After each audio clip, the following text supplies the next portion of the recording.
আসসালামু আলাইকুম রহমতুল্লাহ। এইচএসসি পরীক্ষার্থী 2025। তো তোমাদের পরীক্ষার রুটিন পরিবর্তন হয়েছে কিনা বা রুটিন আসলে এক্স্যাক্টলি কোনটি? তো সম্প্রতিকালে যেটি দেখা যাচ্ছে যে বিভিন্ন ওয়েবসাইট এবং একই সাথে বিভিন্ন ফেসবুক গ্রুপ বলো, তো এগুলোর মধ্যে দেখা যাচ্ছে যে নতুন করে একটা রুটিন আসলে পাবলিশ করা হচ্ছে। তো আসলে নতুন সংশোধন আসলে করা হয়েছে কিনা বা নতুন করে রুটিনটা আসলে দেওয়া হয়েছে কিনা এটা নিয়ে কথা বলবো, ঠিক আছে? তো তোমরা নিশ্চয়ই জানো যে গত আহ, মানে ফেব্রুয়ারি মাসের 19 তারিখে কিন্তু তোমাদের মাধ্যমিক উচ্চ মাধ্যমিক শিক্ষা বোর্ডে কিন্তু তোমাদের যে রুটিনটা, যে মূল যে রুটিন এটা কিন্তু প্রকাশ করা হয়। তো সেখানে কিন্তু তোমাদের হচ্ছে বেশ কিছু পরীক্ষা, অর্থাৎ বাংলা প্রথম পত্র পরীক্ষা 26শে জুন থেকে শুরু হওয়ার কথা রয়েছে। এবং তারপরে হচ্ছে তোমাদের বিকালে যে পরীক্ষাগুলো হবে ওগুলো কিন্তু দেওয়া আছে, ঠিক আছে? তো যাই হোক, এর আগে কিন্তু আমরা দেখেছিলাম কিভাবে কোন পরীক্ষাটি অনুষ্ঠিত হবে। তো এরপরে আসলে নতুন করে আসলে সংশোধন হিসাবে কোনো রুটিনটি আসলে প্রকাশ করেছে কিনা সেটা নিয়ে কথা বলবো, ঠিক আছে? এক্স্যাক্টলি সঠিক রুটিন আসলে কোনটি?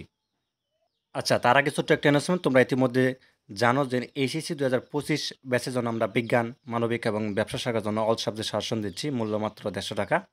একেবারে শর্ট সাজেশন, মানে 150-র মতো হচ্ছে এমসিকিউ আর হচ্ছে 20টি বা 22টির মতো সৃজনশীল প্রশ্ন তোমাকে দেওয়া হবে। গত বছর তাই দেওয়া হয়েছিল এবং গত বছর আলহামদুলিল্লাহ খুব ভালো কমান পড়েছিল। যারা নিতে চাও, জাস্ট যে নাম্বারটি দেখতে পাচ্ছ স্ক্রিনে, এই নাম্বারটির মধ্যে হোয়াটসঅ্যাপ ইমো আছে, এখানে যোগাযোগ করতে পারো। আর এক একটা সাবজেক্ট তোমার শেষ করতে একদিন সময় লাগবে, ঠিক আছে? তো যারা নিতে চাও এই নাম্বারটির মধ্যে যোগাযোগ করলে হবে, এই নাম্বারটির মধ্যে হোয়াটসঅ্যাপ ইমো আছে। আচ্ছা, তোমাদের রুটিনের কথা বলি। তো রুটিন আসলে তেমন কোনো পরিবর্তন আনেনি, ঠিক আছে? তো রুটিন আগেরটাই ঠিক আছে। তো এখানে অর্থাৎ তোমাদের পরীক্ষা, যে পরীক্ষাগুলো সকালে হওয়ার কথা সেগুলো সকালেই হবে, আর যেগুলো বিকালবেলা হওয়ার কথা সেগুলো কিন্তু বিকেলবেলায় হবে, ঠিক আছে? তো যা হোক, আর একটু তোমরা খরচ করে নিবে অবশ্যই, এবং সবার কাছে পরামর্শ নিবে এবং তাদের যে রুটিন তোমার সাথে মিলছে কিনা এগুলো একটু খেয়াল রাখবে। এবং প্রত্যেকটা বিষয় তোমাদের কী বারে কী কোন পরীক্ষা এগুলো কিন্তু মাথায় রাখবে, ঠিক আছে?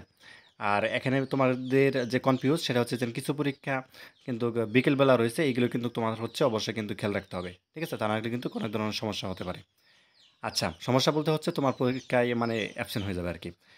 তো এই ছিল মূলত। ধন্যবাদ সবাইকে ভিডিওটি দেখার জন্য। আল্লাহ হাফেজ।